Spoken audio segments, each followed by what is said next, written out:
Good morning. I am hoping I'm live. I forgot to call Yasmin. Okay. Is anybody here?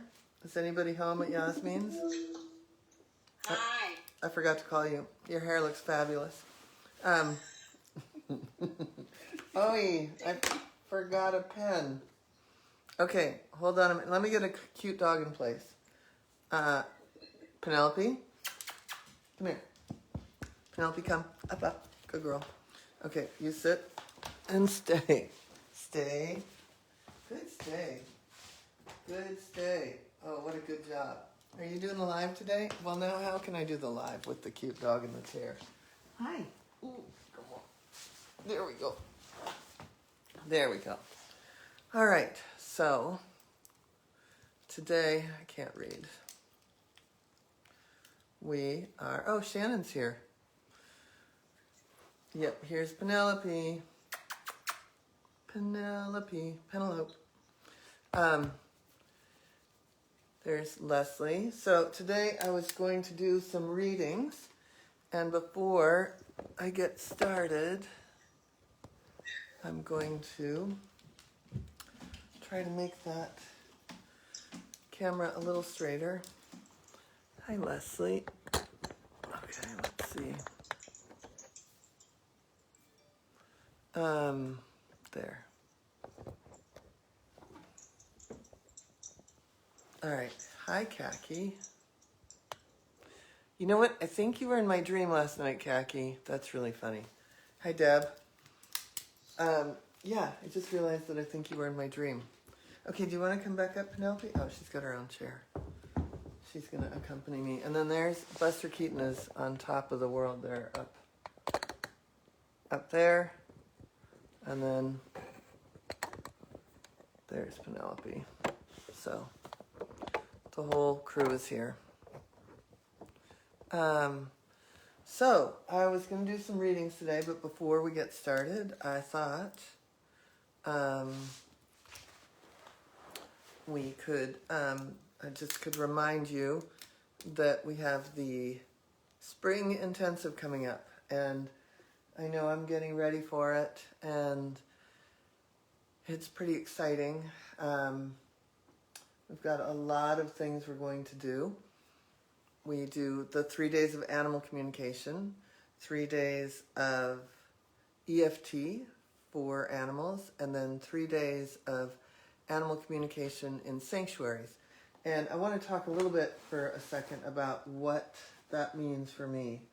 I take people, I used to and I will again, take people on wildlife trips. And I did 8 years in the Bahamas with the dolphins, and I've taken people to the Global White Lion Protection Trust twice. I've taken people to South Africa 4 times, and then one of those times Namibia and Botswana. I've taken people to Kenya, and I've taken people to Borneo. And, you know, we have a loss of habitat that there's, you know,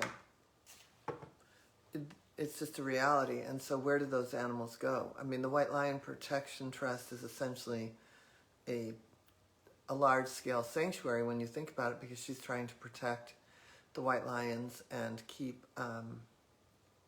them safe and be able to help them, you know, carry on.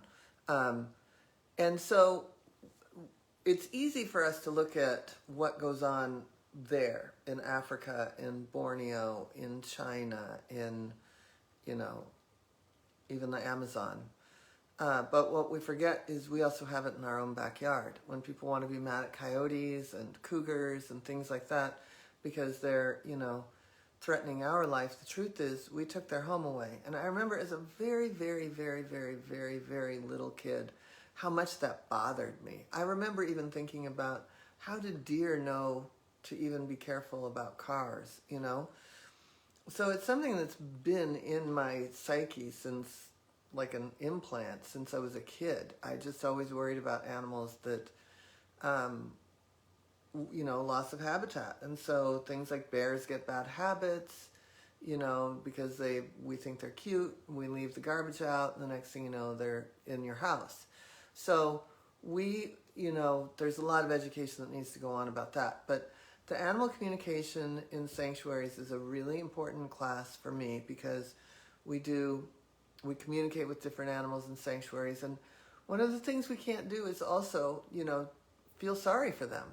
So it's really important. The other side of the animal communication in the sanctuaries is we get to go, and even if you're doing it on Zoom, one of the days we go to the gentle barn. So, we meet other animals that are, factory farm animals that were lucky enough to escape their plight. So it's a very important class, and we have some global moments. We have some exercises that we do. We have a big talk about it, and then we have a lot of communication and healing. It's magical. It is magical. I can't even say enough about it. And if anybody here has taken that class, please chime in because it's pretty crazy great. So that's it. That's my lecture for the morning. And if you're new to me, my name is Joan Ranquet. I'm an animal communicator, author, TEDx speaker, and founder of Communication with All Life University, a program for people to learn animal communication or become animal communicators, to learn energy healing or become an energy healer. And we're building out a wildlife and nature part. And the animal communication in sanctuaries is very much part of that because some wildlife end up in those settings. So anyway, Shannon, who did you talk to at that one wildlife center? And you got to talk to gibbons, and who did you did the sanctuary class? Oh my God, that cup of coffee is so strong. Woo! Wow. Shannon says the April renewal intensive is awesome. Love connecting with animals in sanctuaries and emotional freedom technique with animals. Yeah. So today we're going to do some readings. And I want to hear what Shannon, and was anyone else on here that was at the We've end? got so many people on. Oh, We've cool. got Sandy, how to groomer says hi. Shannon, of course. Hi, Leslie Sandy. Williams, Kaki Decker, Deb Tobin from England, Claire Trost. Hi, Claire. Hi, Deb. Charlie Kale. Hi, Charlie. Kim Nishida. Hi, Kim. Kim did it last Sandra year. Clark Baker from Canada. Shannon says, I loved it. I talked to a beautiful blind tiger named Pirate. It was absolutely magical. Oh my God. Yeah, and then also we did the Gibbons Center. Yes. And the Gentle Barn. Yeah. Okay. Hi from Bayari. Hi, Bayari. From England. Laurie Seeley. Hi, Joan. Hi, Laura. Love. All right. Oh, Sandra, that's so great at the ARE. That was so fun. That was so much fun. I'm really glad that you came. And I invited people from the ARE to join the group. So I'm so glad you did. Yeah. Okay, so has anyone typed in that they need a reading? No, because we didn't ask them specifically to. So Okay. can anybody type in that you need a reading? If you want a little quickie reading, I'm here with pen and paper, ready to go.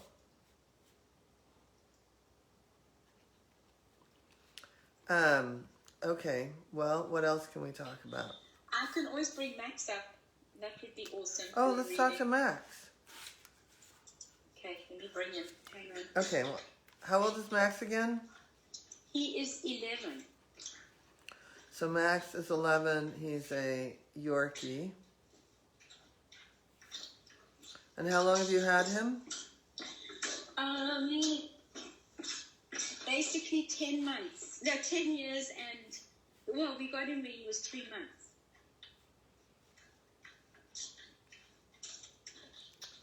I think Lani's taken him out. Okay, that's okay. I know him. Yes. How old was Ruby when you got Max? How old was Ruby? Was 3.5 when we got Max. Okay. And she passed away, Ruby passed away on November the 5th, 2020, last year. Yeah, I was just going to say it's about 4 months, right? Yes, exactly. Yeah. All right, I'm going to get quiet.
Okay. Well, he says, so Max says he's a very good guy. I mean, I get a sense that he is, so I do know Max. I've met him, and Max was, Yasmin, they had another dog named Ruby, and Ruby passed in November. And so, anyway, I mean, it feels like he was the perfect kind of little brother and the perfect, well, it feels like she would get things riled and then he would be like, yeah, you guys get out. So it feels like he was the perfect kind of, not hitman, but he did things like he kind of did what she said most of the time, but he had a little independent streak. And he said that he knows that he is so loved in the house and that Lonnie loves him and worries about him. He knows how much you love him, Yasmin, but also how much you loved Ruby. And he did too. And he really also adores your husband. And it feels like he's... he said that when he is independent now, not to worry about him, that he is grieving, but he just needs his space. But he also is open for fun. And then he knows that, I don't know if you guys have gone really far into looking for another dog, but he said that it has to be a girl, and he wants her, he said that she has to be a butterfly. And so the feeling I got was that it feels like basically Ruby was, as much as she was cute and could bat her eyes, that she was, you know, running a small army. And he wants somebody to be more of a, like, a little butterfly, like would say hello, hello, hello, hello to people instead of like, who are you and what do you want? So that is what Max wants, to have it just be a little easier with the next one. I mean, he loved Ruby. Everybody loved Ruby. And he had a multi-layered relationship with Ruby. But that this next dog, he's open to it, and he'd like a playmate. But she has to be able to, almost draw the attention to herself instead of shoving people off. I mean, eventually Ruby got all the attention, but she had an intensity about her, and he wants someone light and airy and a butterfly. How does that sound? I can't hear you. Sorry, I was on mute. It is perfect, perfect, perfect. Wow. It just feels completely like 100% spot on. So tell Lonnie to look for a butterfly Yorkie. Yes. I don't even know if it's going to be another Yorkie, but a butterfly, definitely. I so get what you're saying, and I feel the same way. Thank you. Yeah, and because he's independent, he's very much, I mean, he does go, he dips with the grief, but he's also very alive, and especially it feels like he can feel spring is here, and so he wants to have the little adventures, and it feels like he's the two of you, that you've really gone the extra mile with him, and he feels that and loves that. I mean, all of you have. Your husband has, Lonnie has, everybody has, and he loves it. But I think because he's got that independent streak and he is a dog's dog, he was used to being told what to do by another dog. So I think a companion, I mean, he's loving the limelight right now, but he's also, he doesn't need that much attention like someone else. Do you know what I mean? So there you go. Absolutely. Wow. Thank you. That is incredible. I'm glad that we got to do that. Thank you. Me too. Laura Seeley, let's see. She says, Lenny is an 18-year-old cat. I've had him for 17 years, and he lives with me and my mother.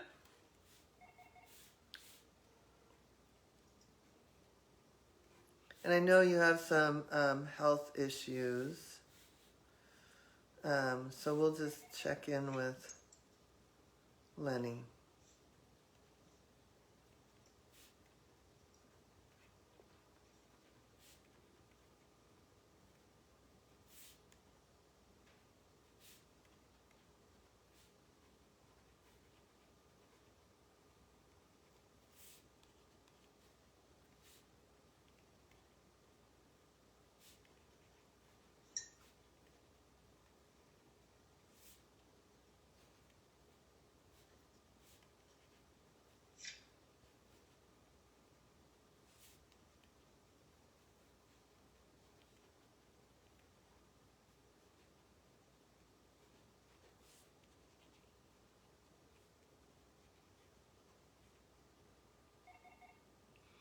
So he says that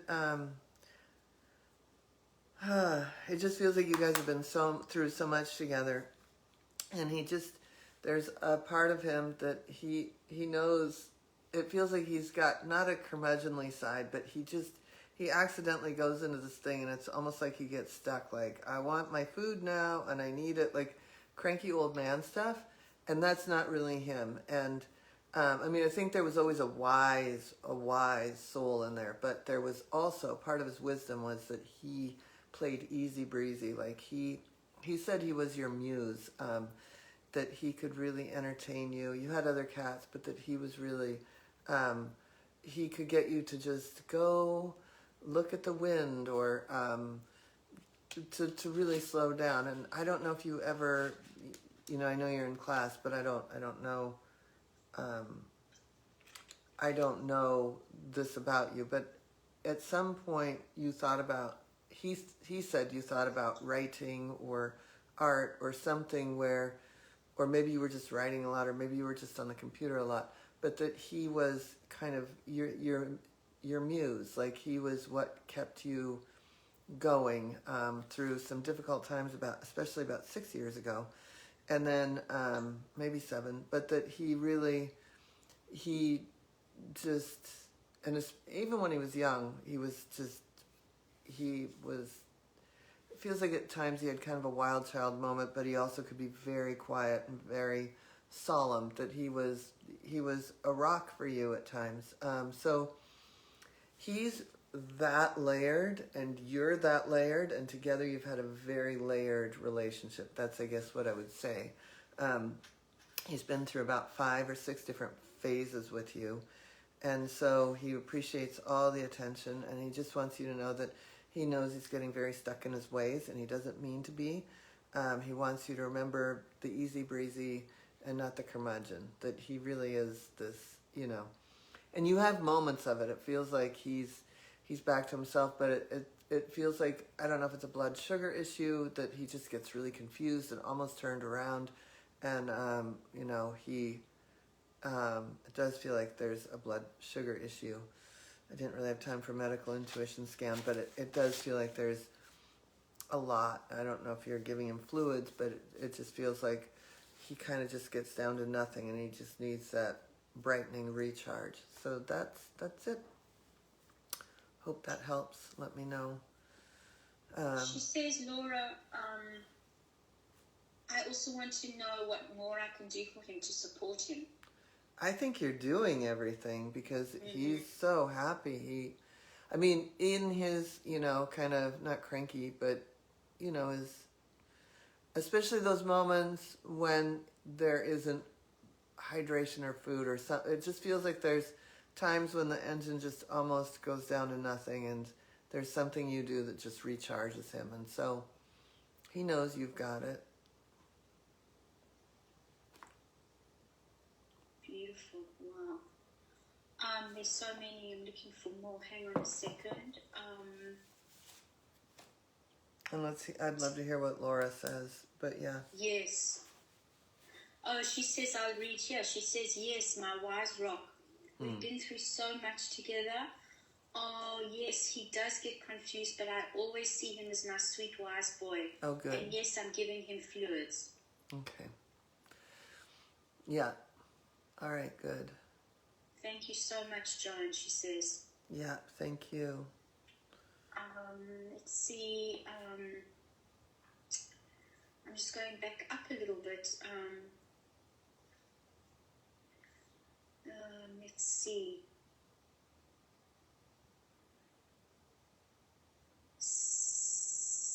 Here's one from Deb Tobin. My rescue dog Coco is about 10. She has many health issues. What more can I do for her? She lives with me and Mikio, I think, the 7-year-old cat, and the goldfish. Abby, do you want to come up? Abby. Okay, you can't knock everything over. Or you can. Abby just almost knocked over the whole thing. Okay. And Deb, what breed is Coco? Let's see if she answers.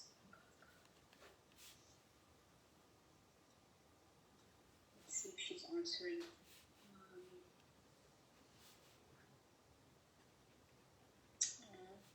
Laura says that was so helpful. Thank you. We both send you so much love and appreciation. Thank you, Laura. Hang on a second.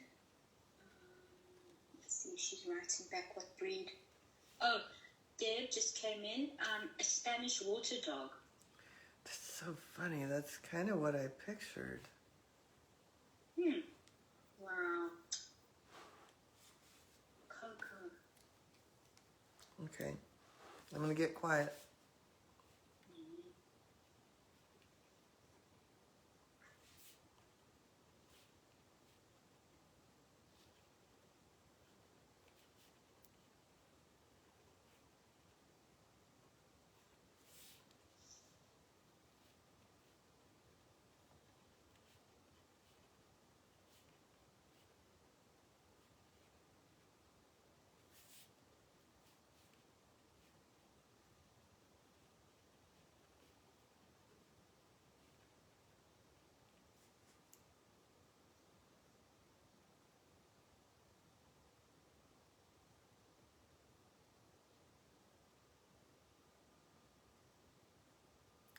You know, Deb, she is such talk about a beautiful soul, and she's just has the biggest heart on the planet. And one of the things, the sense I get is that in the beginning, it feels like even though you got her, she saved you. It feels like in the very beginning there was something that went on for you that was really big, and she was just right there with you. And then it feels like about 2 years ago, I don't know if this was the beginning of some of the health stuff, that you saved her, and she feels indebted to you. It feels like there's a very just so many things that have gone on, so many great things that you guys did in your life, and then it just feels like slowly but surely things went down. And I don't know if, for one thing, it feels like something happened when she was young. It may have been some weird infection, and she was on a lot of medication maybe, so it feels like there was something that went off about the stomach, and it feels like one of the things you could do is really work to keep balancing the tummy and getting, the stomach and the gut working as well as it could, because some of the other things, I feel like, and then she kept saying she has a big heart, and then it made me wonder, is she telling me that because she has an enlarged heart? Because at one point I felt like there was a little bit of a breathing thing, and I didn't know if it was lungs or throat. I mean, I really need to kind of dive in, and I don't have the time. I'm happy to get somebody to help you. We've got lots of students that need hours, but it does feel like you're doing the best you can. Now, I still want to clear my throat.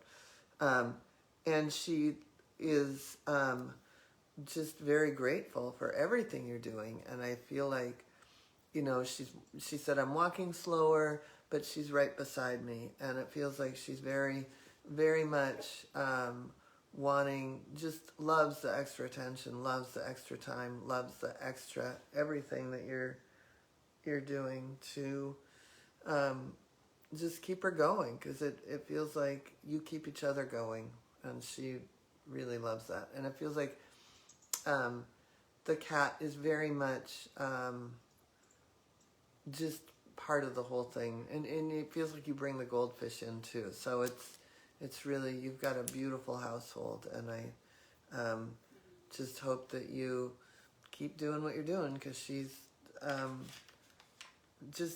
really grateful, and it feels like she looks at you with big eyes and just sends you love the minute you look in her eyes. So that's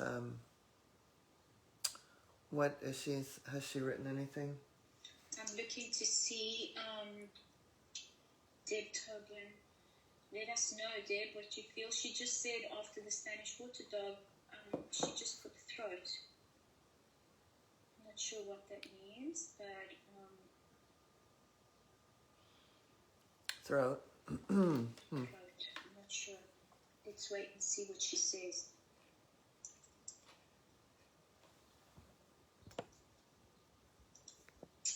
Oh, Deb Tobin, she just came in.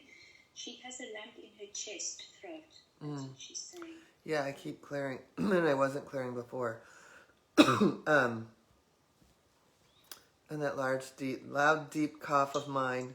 And anytime I do anything like cough or sneeze, I'm like, I can still smell and I can still taste, so it ain't COVID. Anyway, so no, I feel it very much. Like I feel like I want to cough, and so I feel like a lot of the stuff, even the when you think about what a lump, I mean, it's still worth keeping the pH of the tummy balanced, and I don't know if you could, maybe we should get her a student for scalar wave and try and work on that lump. But I feel like the thing is that she still loves the smells and the everything that's outside. So I feel like, not pretend it's not there, but as much as you can make life normal, I feel like that's what Coco wants. The first thing I wrote down was throat, and then heart, and like just that whole area, just really, yeah. And I didn't really have time to do a true big scan. But thank you, Deb. We are, let us know what you need from students here, because a lot of my students need case studies. So we could do some healing work. Right. Shirley Messier says, here's another one. Button is a Pomeranian, about 11 years old. She's having problems with her eyes, and she has a stomach hernia, and she's a bit overweight, LOL. And who else lives in your household, Shelley?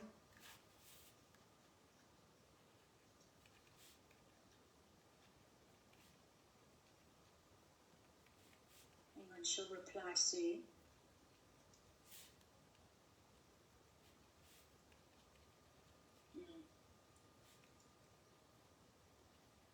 It looks like Debbie will reach out for healing for Coco's lump. She says thank you so much. Let's wait for Shirley to come back to us.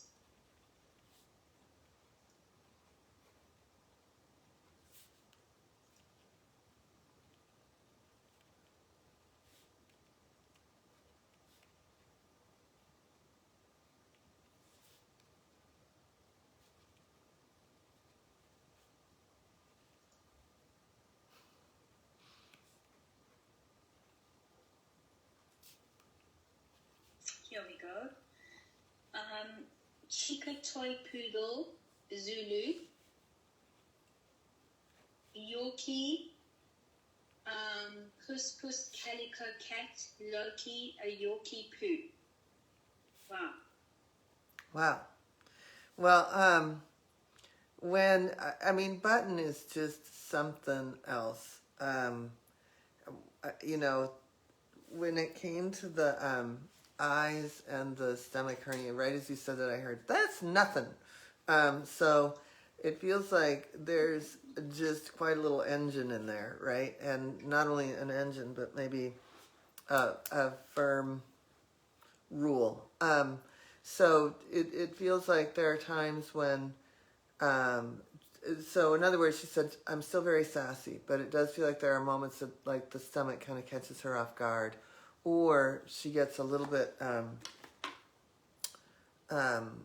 feel like the periphery with her eyes.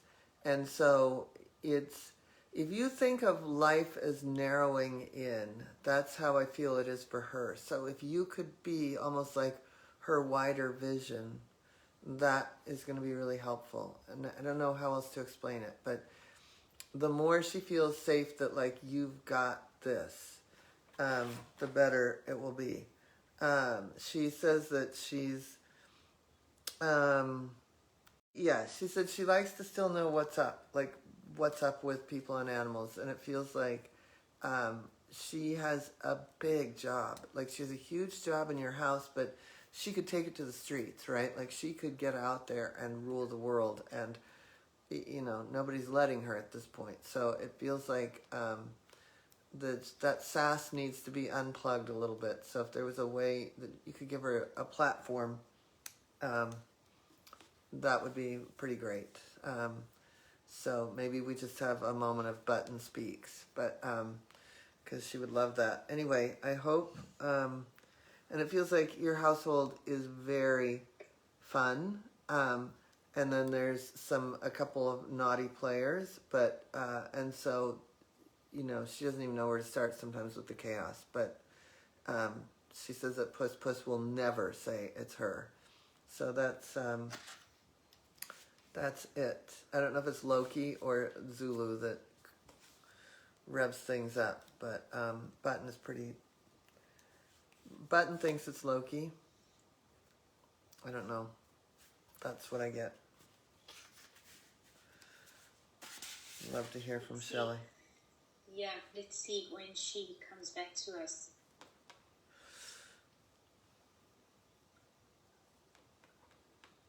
So we're coming up to 20 minutes before the hour. Okay. Do you want to do one more reading? We it's could do like 3 minutes. One quickie. Let's see. Oh my goodness, there's so many here, Joan.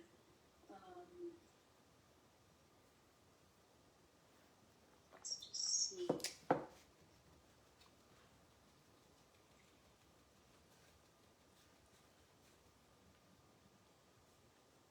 Shirley says, yep, definitely Loki.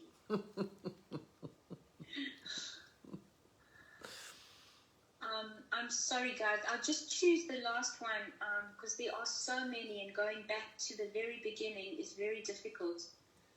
So I hope nobody minds. I know we were trying to do it in some kind of an order, but it is very difficult. Shelley again, she says, that all sounds perfect, exactly right on. Since her eyes have been bothering her, I've been paying more attention to her because she needs more attention. But yes, she is a fireball when she has the chance. Yeah. Thanks, Joan.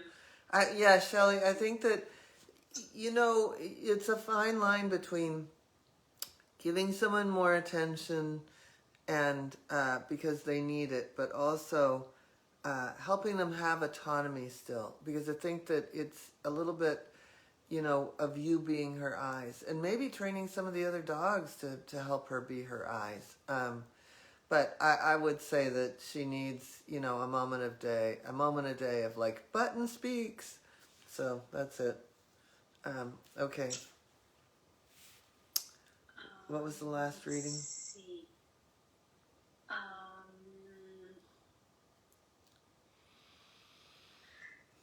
Debbie Hull, let's see. Sorry again, guys. I know there's so many. I'm just picking them out a little bit randomly here. Debbie says, our 13-year-old lab mix, Buddy, seems to be wanting to be hand-fed, only wants hamburgers, etc. He has a tumor that is taking away from his body. He has lost weight. He wants to stay longer but needs to eat. Oh.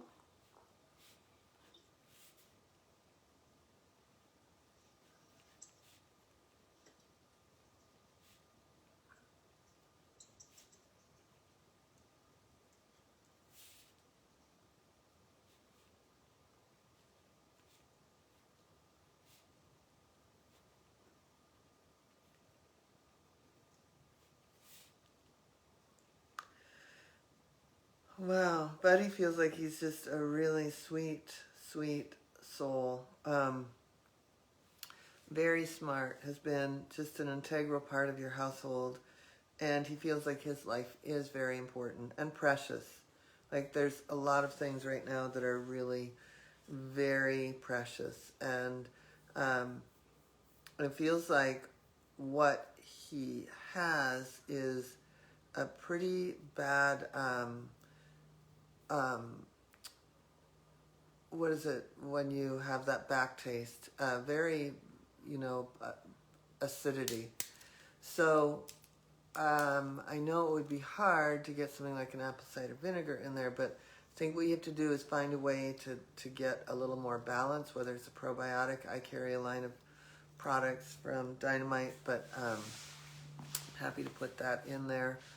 In the there's a probiotic we have, but no matter what you do, even if you just went and got yogurt, the point is there's a high level of acidity. So food, I think he's hungry, and then he goes and it's like, just isn't going to taste that good. So I think I would just get really creative with how you're getting food to him, because I think he looks at it like, oh, and then something just stops him.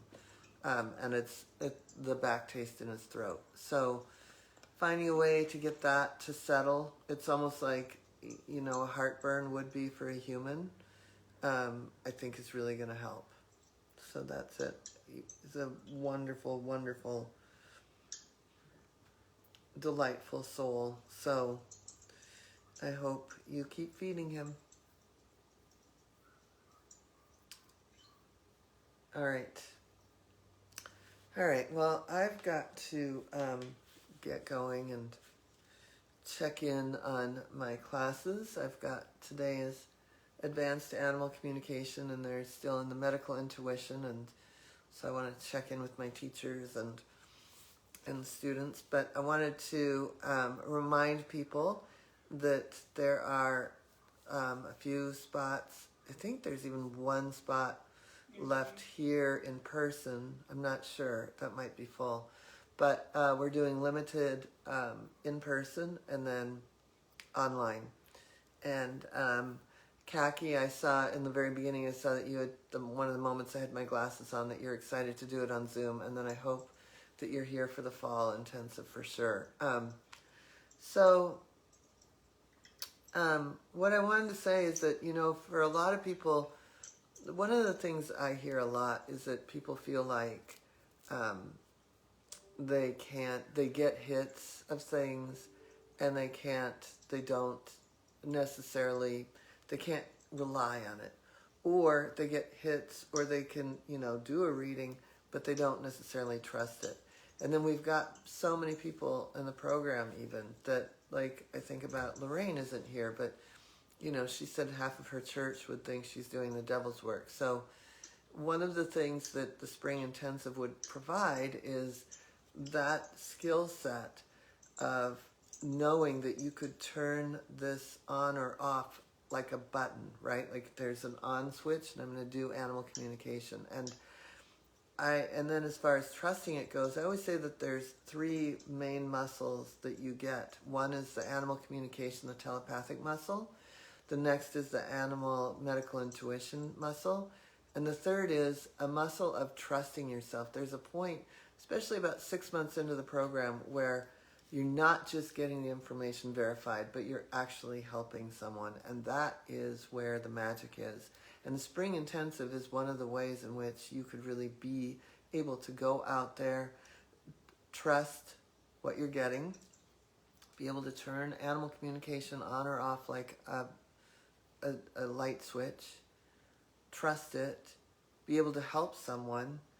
And then even if you don't feel like in your local community you've got people you could be telling, you would have this wonderful, wonderful, wonderful tribe that is like an inner circle of this Learn to Communicate page. I mean, we've got a wonderful tribe here, but even in the Learn to Communicate, but there's an even more deeper tribe of people that have been either gone through the program or are going through the program, and those are like lifelong friends that you can always count on also. So I think that it's, if my message today about the coming to the Spring Intensive, where we'd get to really be able to help you hone your skill and walk out with something, and a true skill and ability, lifelong friends.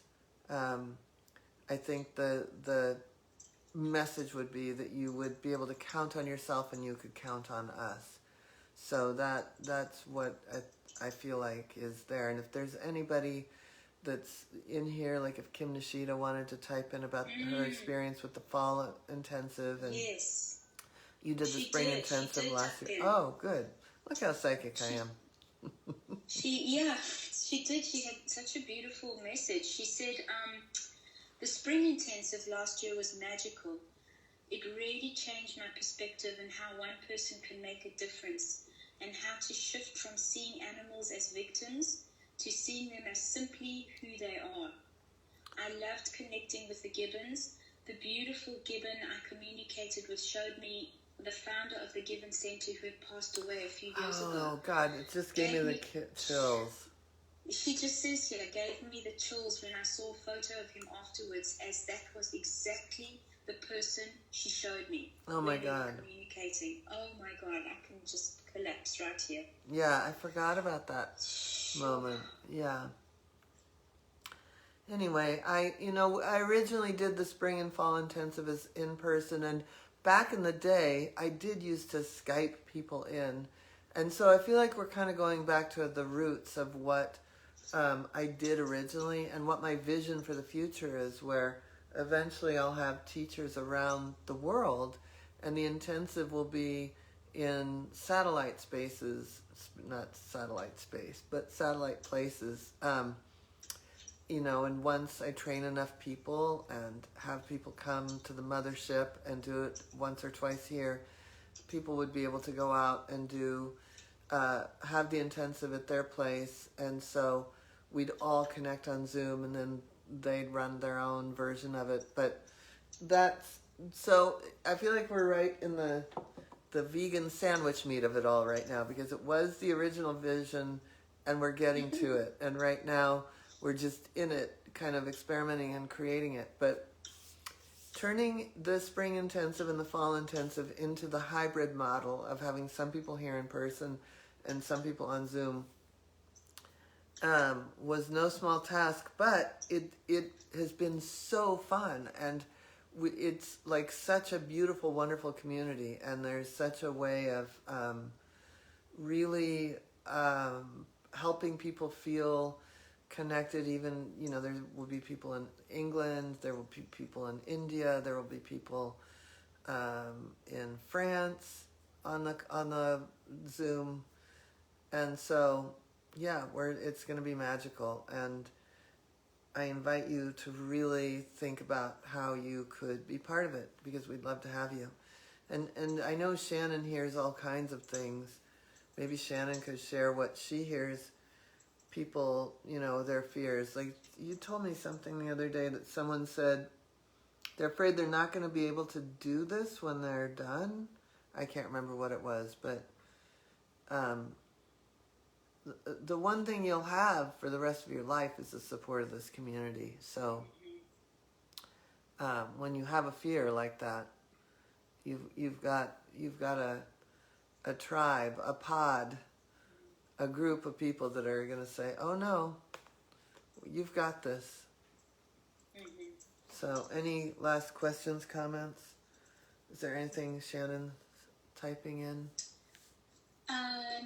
Let's see. She just says so true, which is incredible. Laura Seeley, all aboard the Joan Ranquet mothership. I'm in. LOL.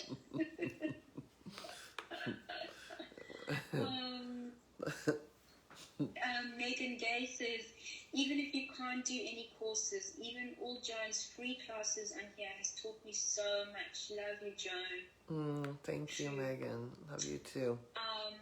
There are lots of questions about the Spring Intensive, and Shannon is trying to answer them all, but if anybody has any questions, it's all on Joan's website under events, and we are going to post the link directly to that page. And of course, you can contact Shannon directly. That's what she's here for, to speak to you on the phone if you have any other questions and you just like to contact somebody and talk about the Spring Intensive with somebody who's been through it. Shannon is available. She's incredible. So we'll post the link here. There are just many, many questions about the Spring Intensive that we can't get to, unfortunately, in the live. But yeah. Joan, you'll be doing more lives about the Spring Intensive, right? And we'll also, Shannon suggested, which was great, for people to sign up, if you don't already, to get Joan's email, to sign up to Joan's email list so you can get a heads up of the lives and what the topics are going to be for each Tuesday live. But if you're part of the group, we post here in the group as well, so you should get notifications of those. Yeah, and I can pop on one day. I'll give some warning. Pop on and just answer questions about the Spring Intensive. That would be fun. And yes, I've got some other things planned for next week. We're going to talk a little bit about your journey, and but we'll do free readings again free mini readings again in a few weeks. I'm sorry for all those that I didn't get to. And thank you for those that I did get to talk to. And let's send Buddy a little love, and Max and Lenny and Button. Buddy and I did Max. post the link to And Coco. And Coco. And a note that if people want to contact your students going through the Communication with All Life University who need who do free readings in order to write their case studies, I did put the link in the comments. So that would be incredible. Corinne Graham can't wait for the Spring Intensive. I'll be drinking lots of coffee. You're the one in France. It will be middle of the night for me, yes. So amazing, Laura Seeley says. Just so many comments, my goodness. Megan, sending you light and love. Well, I will get on. Some more sleep. Yeah, I've got a pretty full day of teaching or checking in with my teachers and students and what have you. But I will get on midday. Get on the Facebook, on the interwebs. and check out the comments. So I want to thank everybody for being here. Fun as always, and I will see you next week, if not sooner. Maybe I'll figure out a day to jump on and talk about the spring intensive. Okay, bye.